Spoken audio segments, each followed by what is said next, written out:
Stock market analysis மொத்தமாக 15 steps தான். This is day 4 of how to analyse stock in 5 minutes series. ஆர்ஓஇனா என்ன?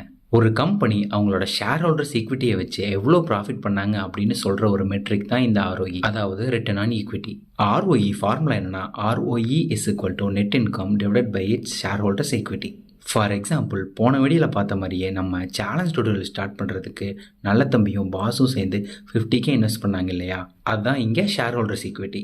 டுட்டோரியல்ஸ்க்கு வந்த இன்கம்லேருந்து ஸ்டாஃப்கான சேலரி, கட்டுற கரண்ட் பில், அப்புறம் நம்ம வேல்பாண்டிக்கிட்ட கடன் வாங்கியிருந்தாங்க இல்லையா, அதுக்கு கட்டுற இன்ட்ரெஸ்ட் அண்ட் கவர்மெண்ட் டேக்ஸ் மற்றும் இதர செலவுகளெல்லாம் போக பேலன்ஸ் தான் நம்ம சேலஞ்ச் டுட்டோரியல்ஸோட நெட் ப்ராஃபிட்.